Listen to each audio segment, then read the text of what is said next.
Hello everyone, welcome to Unacademy. This is Divyashree here. आज का जो टॉपिक है वो है हैबिटेट एंड नीच, एंड ये टॉपिक आपका है इकोलॉजी से है। कहाँ से है ये टॉपिक? इकोलॉजी से हम ये टॉपिक डिस्कस करेंगे। सबसे पहले लेट मी टेल यू, आप जुड़े हुए हैं मेरे साथ CSI let's crack CSI UGC NET के यूट्यूब चैनल पे, and this is me here Devashree working as an assistant professor. And if you want to join Unacademy Plus, you can join it with the help of my referral code DEBA और DEBA1। Benefits क्या क्या है आपका? Daily live classes मिलती हैं, structured courses होते हैं as per the standard syllabus, live test and quizzes. Apart from this there is a doubt clearing sessions, you can clear your doubts for specifically in your doubt clearing sessions. Then you'll be getting a unlimited access to all the educators at single subscription. And if you use my code you can attend, by using my referral code you can attend live classes of any educator with free of cost, right? Second is you can go for Unacademy Plus subscription. You can go for Unacademy Plus subscription. Apart from this, next, what? My code is open for all the categories, so you can have access to all categories for exam, right? And for attending live sessions, again you can use my code DEBA or DEBA1. Coming to the price list, if you join for 1 month, the price is 2100. For 3 months, price is 5250. For 6 months, it is 9450. For 12 months, it is 11,550. And for 24 months, it is 16,800. If you use my referral code DEBA or DEBA1, you will be getting a 10% off. So your revised amount for 1 month 1890, for 3 months it is 4725, for 6 months it is 8505, for 12 months it is 10,395, and for 24 months it is 15,120. So this is a revised amount. So आज का topic जो है ये है आपका habitat and नीच। सबसे पहले अगर हम हैबिटेट की बात करते हैं, हैबिटेट मतलब क्या? जहां पे एक ऑर्गेनिज्म रहता है उसको हम बोलते हैं हैबिटेट। अगर मान लो मैंने ये घर बनाया है, राइट? ये क्या है? ये एक घर है, ये 2 दरवाजा है घर के अंदर जाने, घर का रूम है, राइट? ये एक है, ये है आपका कर्टेन्स मतलब पर्दा, राइट? ये भी एक घर है एंड ये भी आपका एक विंडो है। अब क्या होगा आपका, इस घर में आप देख सकते हो इस घर में बहुत सारे लोग रहते हैं। मान लो ये भी रहता है, ये भी रहता है, ये भी रहता है, राइट? तो ये घर क्या हो गया? ये हो गया हैबिटेट। क्यों? क्योंकि इसमें बहुत सारे लोग रह रहे हैं। लेकिन अगर आप ध्यान से देखोगे इस घर में ये वाला बंदा, इस वाले बंदे का रूम ये वाला है, राइट? एंड इस वाले 2 का रूम है, ये वाला 1 है, ये बंदा सपोज ये 1 का रूम है, एंड ये 3 है, ये 3rd का रूम। मतलब ये तीनों इन स्पेसिफिक एरिया में बहुत ज्यादा एक्टिव है, मतलब ये फंक्शनली एक्टिव है आपके इन पार्ट में। तो ये पार्ट को हम क्या बोलेंगे? हम बोलेंगे नीच, राइट? तो इस पार्ट को हम बोलेंगे नीच। नीच क्या है? वो एक पर्टिकुलर पार्ट होते हैं हैबिटेट का जहां पे एक ऑर्गेनिज्म फंक्शनली बहुत एक्टिव रहता है। मान लो अगर मैं यहाँ पे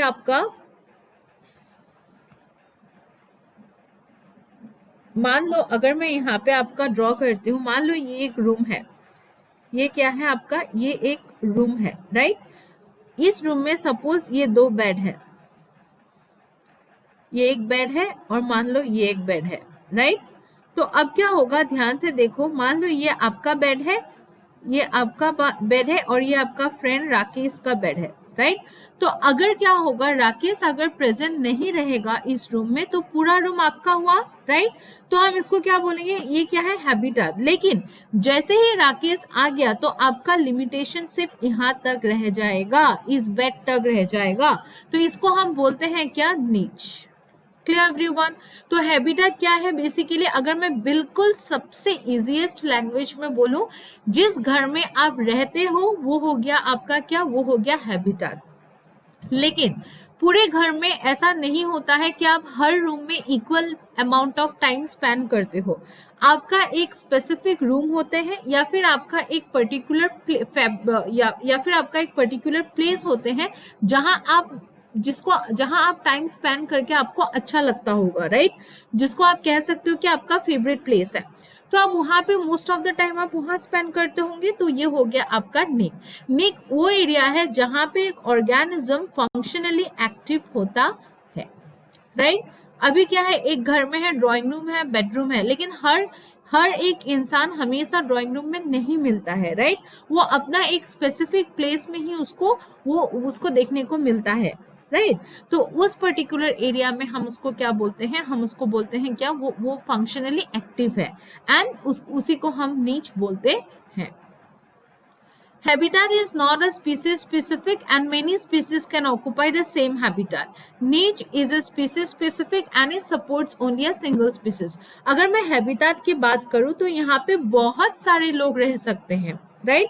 लेकिन अगर मैं हैबिटाट की बात करूं तो यहाँ पे आपके बहुत सारे लोग रह सकते हैं, लेकिन अगर मैं नीच की बात करूं तो यहाँ पे सिर्फ एक स्पीसीज स्पेसिफिक ही रहते हैं, राइट। ये हो गया आपका नीच। अगर मैं हैबिटाट और नीच का एक कंपैरिजन करूं तो हैबिटाट वो प्लेस है जहां पे एक ऑर्गेनिज्म रहता है, right, where an organism lives out its life. It is where the organism finds food, shelter and mates. नीच क्या है, नीच वो रोल है जहां पे ये एक ऑर्गेनिज्म फंक्शनली एक्टिव होता है, या तो आप बोल सकते हो कैसे वो एनवायरनमेंट के साथ इंटरेक्ट करता है, मतलब फंक्शनली एक्टिव रहता है। इसको मैं अगर यहाँ पे देखो, ये वो पार्ट है जहां पे एक कोई फंक्शनली एक्टिव रहता है, राइट। ये हो गया आपका नीच। अगर मैं नीच की बात करूं तो नीच बेसिकली दो तरह के होते हैं, एक होता है आपका फंडामेंटल नीच, एक होता है आपका रियलाइज्ड नीच। अगर मैं फंडामेंटल नीच को यहाँ पे ड्रॉ करूं, मतलब यहाँ पे सिर्फ एक ही ऑर्गेनिज्म रहता है, ये हो गया आपका फंडामेंटल नीच। मतलब क्या हुआ, ध्यान से देखना। Fundamental niche, the set of resources fundamental niche is the set of resources our population is theoretically capable of using under ideal conditions. मतलब ये theoretical होता है। theoretical क्यों होता है, ऐसा कभी नहीं होता है कि एक particular location में सिर्फ एक और एक ही species हो। That is not possible practically. तो इसीलिए इसको theoretical बोला गया है। क्यों theoretical बोला गया है, क्योंकि एक लोकेशन में बहुत सारे स्पीसीज रह सकते हैं, बहुत सारे स्पीसीज रहते हैं। आप आपके लोकेलिटी में देख लो कितने लोग रहते हैं, कितने स्पीसीज रहते हैं, राइट। लेकिन फंडामेंटल में बोला गया है कि सिर्फ एक और एक स्पीसीज है, ऐसा पॉसिबल नहीं है, राइट। तो इसीलिए इसको बोला गया है थियोरेटिकल। लेकिन अगर हम रियलाइज नीच की बात करें तो यहाँ पे आपका बहुत सारे लोग हैबिटाट को शेयर करते हैं। अगर आप ध्यान से देखोगे, मैं कलर चेंज कर देती हूँ आपके अंडरस्टैंडिंग के लिए। देख रहे हो, ये हो गया क्या, यहाँ पे बहुत सारे स्पीसीज आपको देखने को मिल रहे हैं, राइट। तो ये क्या हो गया, ये हो गया आपका रियलाइज नीच। मतलब एक एनवायरनमेंट में बहुत सारे लोग हैं। लेकिन अगर मैं फंडामेंटल नीच की बात करूं तो यहाँ पे सिर्फ एक वैरायटी है, राइट। तो ये क्या हो गया, ये हो गया थियोरेटिकल, क्योंकि ये पॉसिबल नहीं है।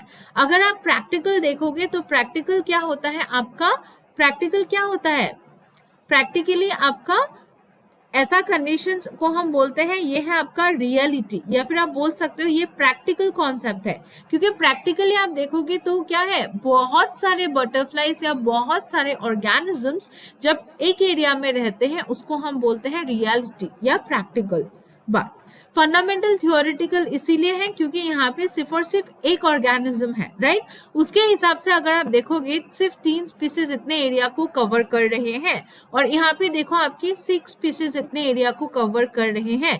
इन दोनों के कंपैरिजन में जो लार्ज वाला एरिया हुआ वो किसका हुआ, वो हुआ फंडामेंटल नीच का। सो फंडामेंटल नीच हमेशा क्या होते हैं, लार्ज होते हैं कंपेयर टू रियलाइज्ड नीच।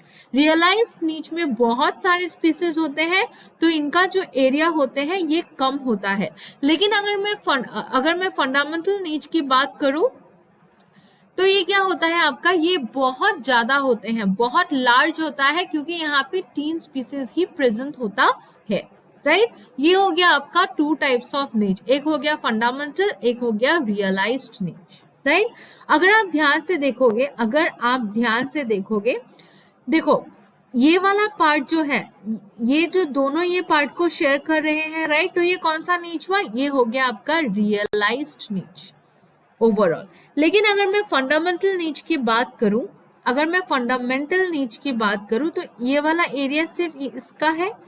अगर मैं इस लोकेशन को देखूं तो सिर्फ ये है, तो ये क्या हो गया, ये हो गया आपका क्या, फंडामेंटल। और ये हो गया, यहाँ पे आप देख रहे हो दो इसको शेयर कर रहे हैं, तो that is what we call the realised niche. Clear everyone, realised versus fundamental niche. अब मैंने ये डायग्राम दिया है to make you understand more clearly, right. अब देखो सिर्फ और सिर्फ यहाँ पे एक स्पीसीज है, एक ही स्पीसीज है, तो इसको हम क्या बोलेंगे, इसको हम बोलेंगे फंडामेंटल नीच। लेकिन आप यहाँ देखो, ये एक स्पीसीज हो गया और यहाँ पे देखो ये एक स्पीसीज हो गया, तो इस पर्टिकुलर को हम क्या बोलेंगे, यह हम बोलेंगे रियलाइज्ड नीच। फंडामेंटल नीच, the niche potentially occupied by a species. Realized niche, the niche actually occupied by a species. जब अकेले रहता है उसको हम बोलते हैं फंडामेंटल, जब वो दूसरे के साथ प्रेजेंट होते हैं तब हम उसको बोलते हैं रियलाइज्ड नीच। Ecological niche is the sum total of an organism's use of abiotic and biotic resources in the environment. अगर मैं फंडामेंटल नीच की बात करूं तो ये वो नीच है जो पोटेंशियली ऑक्युपाइड रहता है बाय द स्पीसीज, और जो रियलाइज्ड नीच होते हैं वो एक्चुअली ऑक्युपाइज करते हैं, राइट। अभी अगर मैं बात करूं, यहाँ पे आप ध्यान से देखना, ये वाला क्या हो गया, ये दोनों इधर है, राइट। ध्यान से सुनो, ये वाला स्पीसीज यहाँ है, ये वाला स्पीसीज भी है, राइट। लेकिन अगर मैं इस वाले स्पीसीज को रिमूव कर दूं, अगर मैं ब्लू वाले स्पीसीज को रिमूव कर दूं तो पूरा ये फर्स्ट वाला स्पीसीज कवर करेंगे, राइट। तो ये वाला क्या हो जाएगा, ये वाला हो जाएगा आपका फंडामेंटल स्पीसीज, क्योंकि ये अकेला है। लेकिन ये वाला क्या हो जाएगा, ये वाला रियलाइज्ड नीच। क्यों होगा रियलाइज्ड नीच, क्योंकि इसमें दो कैटेगरीज में प्रेजेंट है, राइट एवरीवन, क्लियर। तो ये हो गया आपका फंडामेंटल एंड रियलाइज्ड नीच। नेक्स्ट हम बात करते हैं नीच ओवरलैप के बारे में। नीच ओवरलैप के बारे में बात करते हैं। अगर आप ध्यान से देखो, ये हो गया स्पीसीज 1 एंड ये हो गया आपका स्पीसीज 2, राइट। तो अगर आप देखो इन दोनों में कोई कॉमन एरिया नहीं है, तो इसको हम क्या बोलेंगे, इसमें नीच ओवरलैप नहीं हो रहा है। लेकिन अगर आप इस पार्ट को ध्यान से देखोगे, ये हो गया आपका स्पीसीज 1 और ये हो गया आपका स्पीसीज 2। इन दोनों में जो आपका ये एरिया है, ये आपका ओवरलैप हो रहे हैं, ये इधर से भी ओवरलैप हो रहे हैं, और इसी को हम बोलते हैं रीजन ऑफ नीच ओवरलैप। अगर मैं आपको यहाँ पे नीच ओवरलैप का दिखाऊं फिर से, ये हो गया एक ए एरिया, ये हो गया बी एरिया, इसमें कोई भी ओवरलैपिंग नहीं है, तो ये क्या है, ये है नॉन ओवरलैपिंग रीजन। अगर मैं ऐसे ड्रॉ करूं ए बी सी, तो ये जो सी वाला पार्ट है ये क्या है, ये है आपका नीच ओवरलैप। अगर ये दोनों इंडिपेंडेंटली है तो मैं इसको क्या बोलूंगी, इसको मैं बोलूंगी स्टेबल एग्जिस्टेंस। लेकिन यहाँ पे ओवरलैप हो रहे हैं, इसको मैं क्या बोलूंगी, अनस्टेबल एग्जिस्टेंस, और मैं बोलूंगी क्या, unstable existence, right. Clear everyone, तो ये हो गया आपका नीच ओवरलैप। अभी हम एक क्वेश्चंस देखेंगे जो कि CSIR का क्वेश्चन है, दिसंबर की है, शायद दिसंबर 2016 का है। अगर आप यहाँ ध्यान से देखोगे, there was 2 species of crab, species 1 and species 2 occupy upper and lower strata of intertidal rock. ये अगर आपका रॉक है तो यहाँ पे एक स्पीसीज 1 है, यहाँ पे एक स्पीसीज 2 है, राइट। यहाँ पे एक स्पीसीज 1 है, यहाँ पे एक स्पीसीज 2 है। दोनों क्या कर रहे हैं, एक अपर में है, एक लोअर में है, right. Clear everyone, population of species 1 is higher on upper row. Species 1 कहाँ पे है, आपके ऊपर वाले एरिया में है, एंड जो स्पीसीज 2 है वो नीचे वाले एरिया में है, राइट। अभी क्या होगा, in an experiment each species are excluded to see the effect of one another. अब एक एक्सपेरिमेंट किया जाता है जिसमें क्या करते हैं, एक स्पीसीज, दोनों ही स्पीसीज को अलग अलग रिमूव करते हैं ताकि इनका इफेक्ट देखने के लिए, राइट। तो सबसे पहले जब स्पीसीज 1 को एक्सक्लूड किया, स्पीसीज 1 को जब हटा दिया, रिमूव कर दिया, तो इन लोगों ने क्या देखा, इन लोगों ने देखा species 2 did not spread up higher the rock. मतलब ये जो स्पीसीज 2 है, ये जो स्पीसीज 2 है आपका, ये जो स्पीसीज 2 है, ये क्या किया, ये स्प्रेड नहीं हुआ, डू नॉट स्प्रेड। जैसे ही हमने स्पीसीज 1 को हटा दिया, स्पीसीज 2 का स्प्रेडिंग नहीं हुआ। But when species 2 is excluded, लेकिन जब स्पीसीज 2 को हटा दिया तब क्या देखने को मिला, जो स्पीसीज 1 है वो आपका स्प्रेड हो गया। Species 1 spread down the rock, मतलब ये क्या हो गया, ये हो गया आपका स्प्रेड। ध्यान से देखो, जब स्पीसीज 2 को हटाया तो स्पीसीज 1 स्प्रेड हो गया नीचे की तरफ, लेकिन जब स्पीसीज 1 को हटाया स्पीसीज 2 मूव नहीं हुआ, मतलब स्प्रेड नहीं हुआ। अब हमें पूछना है, अब हमें बताना क्या है कि इन स्टेटमेंट में से कौन सा करेक्ट है, राइट। तो अगर आप ध्यान से देखोगे यहाँ पे स्टेटमेंट क्या दिया है, देखो मान लो अगर ये एक रॉक है, ये एक रॉक है, अगर यहाँ पे ऊपर स्पीसीज 1 है, अगर नीचे स्पीसीज 2 है, मैंने स्पीसीज 1 को हटाया तो स्पीसीज 2 नीचे नहीं आ रहे हैं। मतलब क्या, ये स्पीसीज 2 कहाँ है, ये है आपका फंडामेंटल नीच में है, राइट, फंडामेंटल नीच है। लेकिन अगर आप ध्यान से देखो, लेकिन जब स्पीसीज 2 को हटा दिया स्पीसीज 1 नीचे की तरफ मूव हो रहे हैं। मतलब जो स्पीसीज 1 पहले इस जगह में था, ये उसका रियलाइज्ड नीच था, ये उसका क्या था, ये उसका रियलाइज्ड नीच था। लेकिन जैसे ही स्पीसीज 2 को हटाया, ये यहाँ पे आ गया, तो ये वाला पार्ट क्या हो गया, फंडामेंटल हो गया। लेकिन अगर हम स्पीसीज 2 की बात करें, स्पीसीज 2 का जो रियलाइज्ड और फंडामेंटल नीच है ये सेम है। क्यों सेम है, क्योंकि देखो क्यों सेम है ये रियलाइज्ड और फंडामेंटल नीच, अगर मैं आपको ध्यान से दिखाऊं, ये इसीलिए सेम है, ये इसीलिए सेम है रियलाइज्ड और फंडामेंटल नीच, क्योंकि ये रॉक है आपका, स्पीसीज 1 है, स्पीसीज 2 है। स्पीसीज 1 को जब हटाया स्पीसीज 2 का मूवमेंट नहीं हुआ, मतलब स्पीसीज 2 एक ही जगह में है, एक ही जगह में है, मतलब इसका ये फंडामेंटल नीच भी हो गया और रियलाइज्ड नीच भी हो गया, राइट।